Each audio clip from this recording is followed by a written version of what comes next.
Hello students, आज शिवरात्रि के पावन उत्सव पर मैं आपके लिए लेके आया हूँ एक special lecture class 12 over what next. तो सबसे पहले तो मैं सही दिल से सारे स्टूडेंट्स को शिवरात्रि की शुभकामनाएं देता हूँ। और आपको पता ही है जैसे कि यूपी बोर्ड के एग्ज़ाम्स और सीबीएसई के एग्ज़ाम्स शुरू हो चुके हैं और एक महीने बाद लगभग एग्ज़ाम्स ख़त्म हो जाएंगे। तो अमूमन ऐसा देखा गया है कि एग्ज़ाम्स के बाद जो स्टूडेंट्स होते हैं वो काफ़ी कंफ्यूज रहते हैं after the results are out कि वो कौन सा करियर चूज़ करें। तो ये बेसिकली लेक्चर जो है उसी के ऊपर बेस्ड है। तो फटाफट चलते हैं स्क्रीन पे।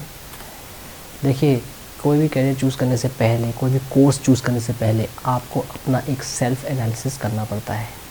आफ्टर क्लास 12 आपका जो भी स्कोर होगा उसके बेसिस पे आप कैटेगराइज होंगे as a topper, as an average student और एज अ वीक स्टूडेंट। तो यहाँ पर अगर आप बेसिकली टॉपर हैं तब तो आपको कोई इशू नहीं है। इट मीन्स आपको जो है मेनली एडमिशन अच्छे कॉलेज में मिल जाएगा। और अगर आप चाहते हैं कि आप एक साल ड्रॉप करके और IITs NITs की तैयारी करें, यानी वन शॉट में आपसे पेपर क्लियर नहीं हो रहा है, तो you can go for it. Toppers के लिए कोई इशू नहीं है। बट अगर आप एवरेज और वीक स्टूडेंट हैं, इस कैटेगरी में अंदर आप आ रहे हैं, तो मेरा सजेशन तो ये है कि आप अपना जो ईयर है उसे वेस्ट ना करें। Means you should move on and save from dropping your year।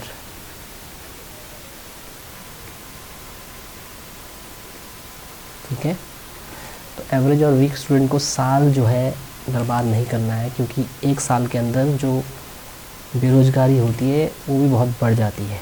और मोर ओवर आपका जो रिज्यूम होता है उसमें भी गैप दिखता है, तो वो एक तरीके से अच्छा नहीं लगता। क्लियर है। अब जब आप बेसिकली आपने देख लिया कि आप किस कैटेगरी के स्टूडेंट्स हैं, एवरेज है या वीक है, तो जो मैं कोर्सेज़ आपको प्रपोज कर रहा हूँ तीनों कैटेगरीज़ के लिए कर रहा हूँ। Means after graduation, after your class 12 is over, आप बेसिकली इन कोर्सेज़ के लिए जा सकते हैं जो कि टॉप कोर्सेज़ माने जाते हैं अभी आज की डेट में। अब आपने इनमें से कौन सा कोर्स सेलेक्ट करना है, उसका क्या क्राइटेरिया होगा, वो हम डिस्कस करेंगे। देखिए, सबसे पहला कोर्स अगर हम देखें तो हमारे पास है BCA। तो BCA मीन्स अगर आपके पास क्लास 12 में मैथ्स है, ठीक है, और आपकी रुचि लेट्स से आपको कंप्यूटर प्रोग्रामिंग बहुत अच्छी लगती है, क्लियर है, कंप्यूटर प्रोग्रामिंग आपको बहुत अच्छी लगती है, तो आप BCA के लिए जा सकते हैं। बट इसके लिए एसेंशियल कंडीशन है कि आपकी मैथ्स अच्छी होनी चाहिए, क्योंकि जब आपकी मैथ्स अच्छी होगी तो आपके जो डिसीज़न मेकिंग होगी वो अच्छी होगी, आपका जो एनालिटिकल माइंड होगा वो अच्छा होगा। उस केस में आप जो है BCA के लिए जा सकते हैं। ठीक। सेकंड कोर्स अगर आप देखें तो प्लेन BSc है। इसमें आप BSc मैथ्स में कर सकते हैं, BSc PCM बेसिकली कैटेगरी हमारे पास, फिजिक्स केमिस्ट्री मैथ्स PCM जिसको हम बोलते हैं, और बायोलॉजी में कर सकते हैं आप ZBC, जो अरेंजमेंट है आपके पास ZBC, या फिर आप एग्रीकल्चर में भी कर सकते हैं। और आजकल एक बहुत पॉपुलर चल रहा है BSc नर्सिंग, ये भी एक पॉपुलर कोर्स है जो मेडिकल साइंस में आपको नर्स बनाता है, तो वो भी एक अच्छा कोर्स है, उसके लिए भी आप जा सकते हैं। बट देखिए, यहाँ पे आपके लिए जो इम्पोर्टेंट चीज़ है, अगर आपकी मैथमेटिक्स अच्छी नहीं है तो आप बेसिकली उन कोर्सेज़ के लिए जाइए जिनमें आपको मैथ्स नहीं पढ़नी है। मीन्स आप बायोलॉजी के लिए जा सकते हैं, ZBC के लिए जा सकते हैं, आप नर्सिंग के लिए जा सकते हैं। ठीक है। और तीसरा कोर्स हमारे पास आता है मैनेजमेंट कोर्स, ये कहलाता है मैनेजमेंट कोर्स। मैनेजमेंट कोर्स के अंदर आपके पास एक बहुत अच्छा कोर्स होता है जिसको हम कहते हैं bachelors of business administration, BBA। इसमें अगर आपके पास कॉमर्स स्ट्रीम है और आप एक अच्छे मैनेजर बनना चाहते हैं, मीन्स आप चीज़ों को एग्जीक्यूट कराना जानते हैं, आपके अंदर वो हुनर है, तो आप BBA के अंदर जा सकते हैं। ठीक है। तो आपको कोर्स का सिलेक्शन बेसिकली कैसे करना है, कोई भी कोर्स हो, आपको सबसे पहले अपना एक वाई एनालिसिस करना है। वाई एनालिसिस आपको हेल्प करता है कि आप कोई भी सूटेबल कोर्स का चयन करने में आपको मदद करता है। अब जैसे कि हम चौथा कोर्स लेते हैं जो है हमारे पास बीटेक। अब देखिए बीटेक जो है इन कोर्सेज से जितने भी मैंने आपको हाईलाइट किए हुए हैं इनसे थोड़ा सा डिफरेंट कोर्स है, क्योंकि ये कोर्स जो है ये 4 इयर्स का कोर्स होता है। 4 इयर्स का कोर्स होता है और BCA, BSc और BBA में आप एक एक्स्ट्रा साल पढ़ते हैं। एक्स्ट्रा साल पढ़ने का मतलब है कि आपको ज़्यादा एक्सपोजर होता है, ठीक है, एक्सपोजर होता है नॉलेज से। आप अपने टीचर्स के संपर्क में ज़्यादा टाइम तक आते हैं, तो मैच्योरिटी लेवल थोड़ा सा और अच्छा हो जाता है। मीन्स एक तरीके से अच्छी सोच विकसित होती है इस कोर्स को करने से।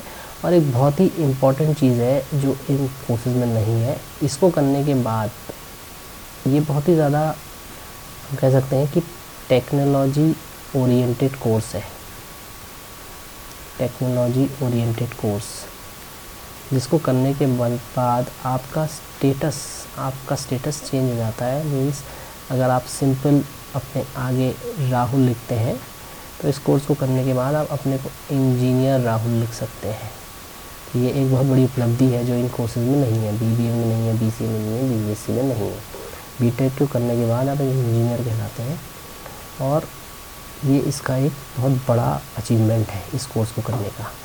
इसके बाद हमारे पास एक कोर्स आता है जिसका नाम है डिप्लोमा। यानी अगर आपका क्लास 12 में रिज़ल्ट अच्छा नहीं आया है और आपका क्लास 10th में रिज़ल्ट अच्छा है, क्लास 10th में भी आपके मैथ्स में अच्छे नंबर है, तो आप डिप्लोमा टेक्निकल ब्रांचेज में कर सकते हैं, जिसको हम सिंपली कहते हैं पॉलीटेक्निक कोर्स, ठीक। और अगर आपके लेट से बायोलॉजी अच्छी है तो आज के हमारे पास नए कोर्सेज आ गए हैं कुछ, जिनको हम कहते हैं डिप्लोमा इन पैरामेडिकल। इनको हम कहते हैं पैरामेडिकल कोर्सेज। ये सिर्फ 2 साल के कोर्सेज होते हैं, 2 इयर्स के, और इनमें इन्वेस्टमेंट भी बहुत कम लगता है, 80,000 रुपये साल का।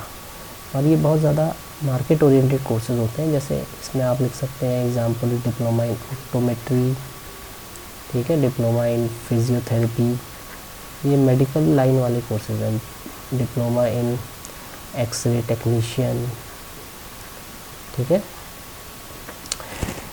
तो मैंने सारे कोर्सेज़ को ओवल शेप दिया हुआ है, बट मैंने सिर्फ बीटेक को ही सर्कुलर कोर्स दिया है, सर्कुलर शेप दिया हुआ है। क्यों दिया हुआ है सर्कुलर शेप? क्योंकि ये कोर्स थोड़ा सा डिफरेंट है, इसका टेन्योर भी ज़्यादा है, इन टर्म्स ऑफ टेन्योर भी ये ज़्यादा है, और in terms of salary package जो ये आपको ऑफ़र करता है as compared to other courses ज़्यादा है, ठीक है।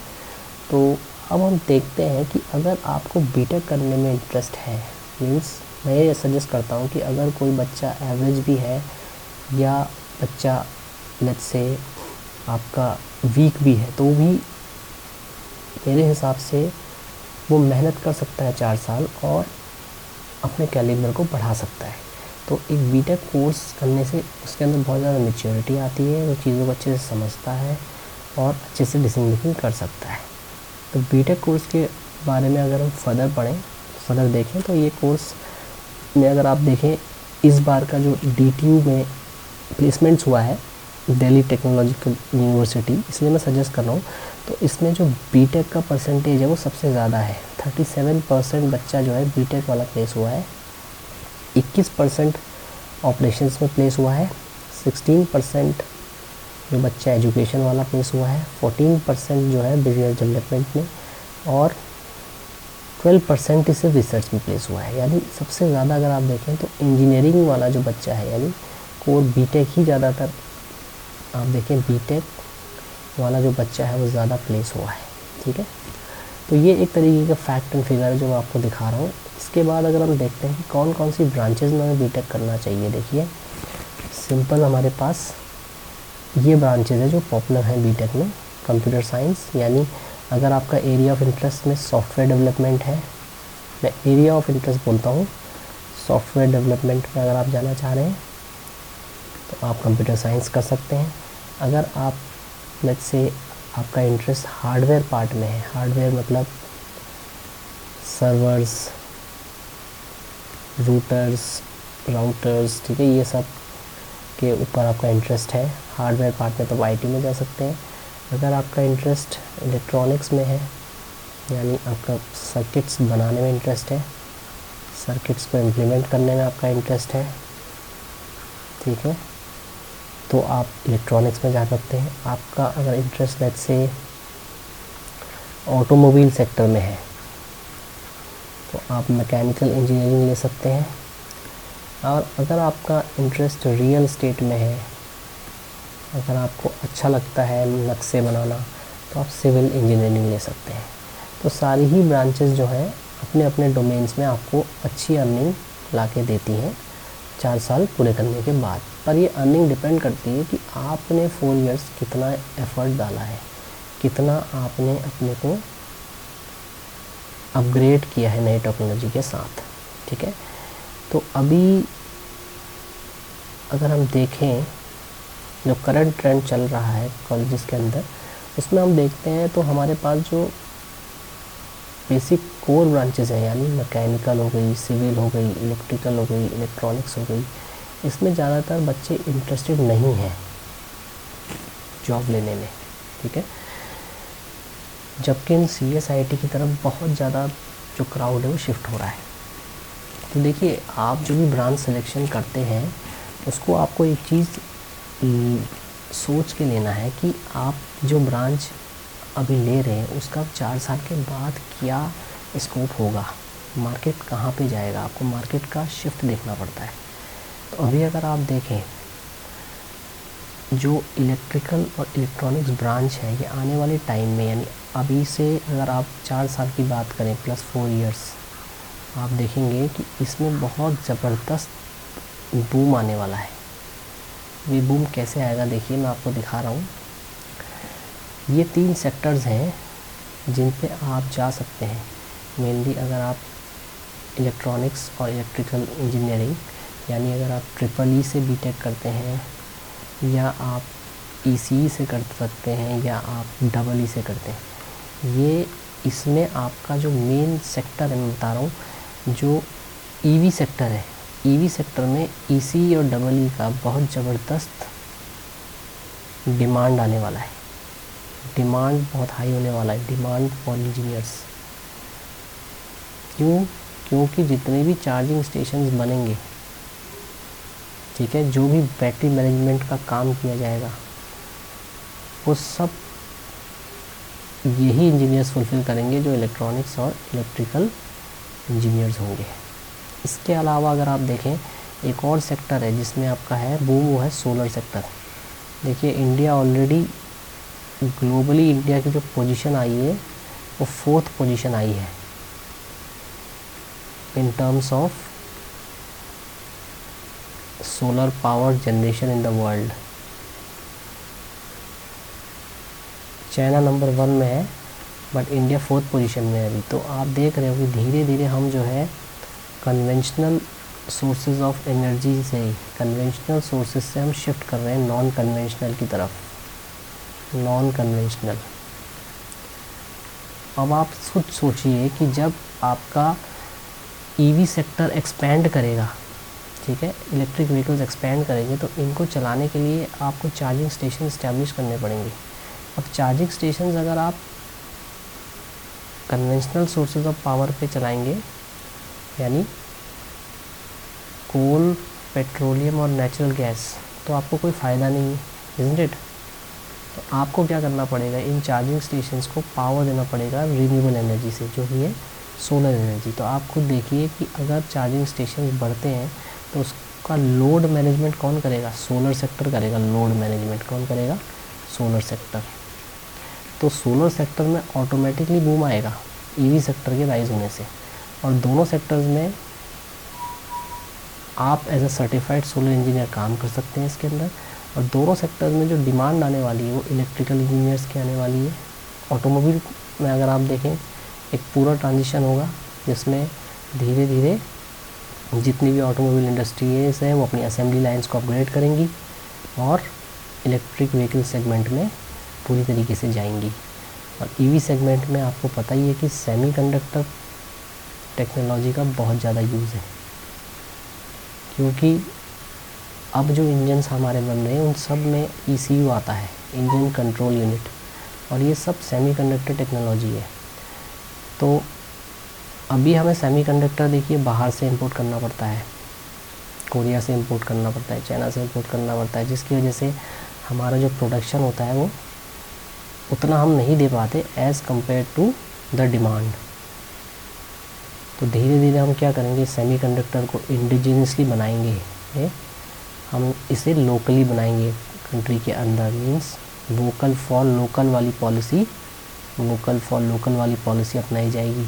तो क्या होगा, आपके छोटी छोटी यूनिट्स, छोटे छोटे स्टार्टअप्स आएंगे, और ऑटोमेटिकली जब स्टार्टअप्स आएंगे तो आपकी डिमांड बढ़ेगी। किसकी? ट्रेंड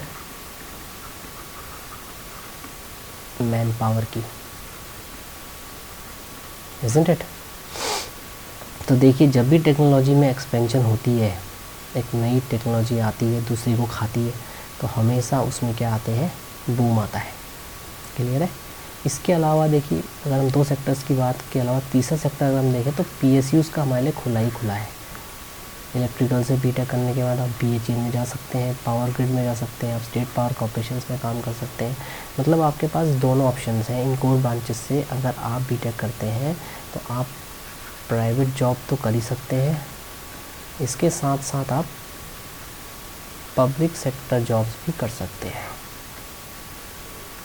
इसके अलावा भी मैं कहता हूँ कि अगर आपका लेटेस्ट सपोज़ इंटरेस्ट सॉफ्टवेयर में जाने का है तो भी आप एलिजिबल हैं। माने अगर आप इलेक्ट्रॉनिक्स इंजीनियर हैं या आप मैकेनिकल इंजीनियर हैं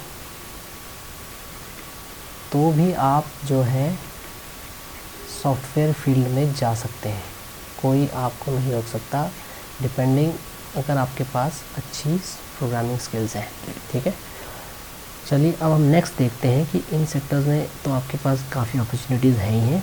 और हम ये देखें कि अभी अगर आप देखें स्टेट वाइज हमारा जो EV सेल्स का डेटा मैंने आपको यहाँ पे दिखा रखा है कि इसमें उत्तर प्रदेश टॉप में है, यानी 2,55,700 इलेक्ट्रिक गाड़ियाँ टोटली जो है उत्तर प्रदेश में बिकी हैं। अभी करंट सिनेरियो में अगर हम देखें तो अप्रॉक्सीमेट जो है हाईएस्ट 3 व्हीलर सेल हुए हैं 7 लाख के आसपास इंडिया में। सबसे ज़्यादा 3 व्हीलर सेल हुए हैं, फर्स्ट रैंक। सेकंड रैंक अगर हम देखें तो है आपके पास इलेक्ट्रिक 2 व्हीलर्स की, जो कि राउंड अबाउट अप्रॉक्सीमेट 5 लाख के आसपास सेल हुए हैं। ठीक है, और फिर अगर हम आते हैं इलेक्ट्रिक 4 व्हीलर्स में, क्योंकि अभी हम धीरे धीरे देखिए इलेक्ट्रिक 4 व्हीलर्स के लिए इंफ्रास्ट्रक्चर रेडी हो रहा है, क्योंकि लोड रिक्वायरमेंट ज़्यादा है। ठीक है, नॉर्मल जो 3 व्हीलर्स है उनमें आपकी चार्जिंग रिक्वायरमेंट उतनी ज़्यादा नहीं है, बट इलेक्ट्रिक 4 व्हीलर्स में आपकी चार्जिंग रिक्वायरमेंट ज़्यादा है। तो अभी सिर्फ 55,000 के आसपास हमारा ये काउंट है, जो कि धीरे धीरे आगे बढ़ता जा रहा है।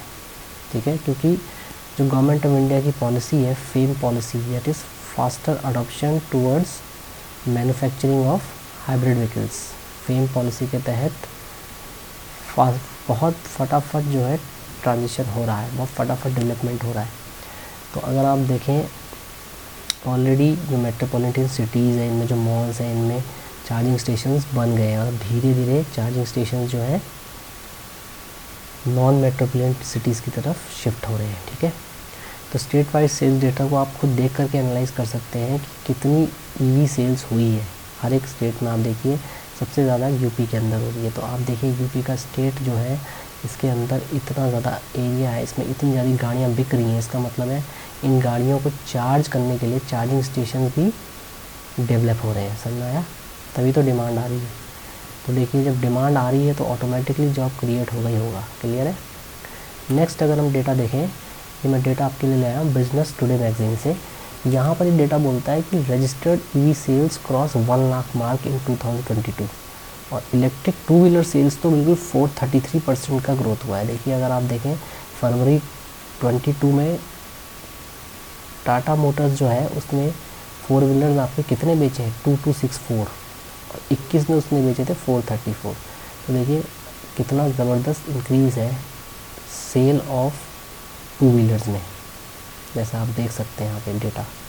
तो टाटा मोटर्स एक ऐसी कंपनी है बेसिकली जो ईवीज़ पे बहुत अच्छे लेवल पे काम कर रही है। लेटेस्ट आपके पास टाटा टियागो इन्होंने लॉन्च करी है, अगर आपको पता हो, जो कि 8 लाख की रेंज में आपको मिल रही है। तो 8 लाख में इस गाड़ी में अभी आपको लिथियम आयन बैटरीज मिल रही हैं, बट अभी रिसर्च एंड डेवलपमेंट चल रहा है हमारा, जो चल रहा है बेसिकली एल्यूमिनियम एयर बैटरीज़ की तरफ। यानी हम लिथियम आयन से एल्यूमिनियम एयर बैटरीज़ पे जाने की सोच रहे हैं, जो कि काफ़ी सस्ती इसमें कॉस्ट आएगी। यानी इसकी कॉस्ट आपकी जो है 1/3 होती है लिथियम आयन बैटरी के। तो देखिए अपार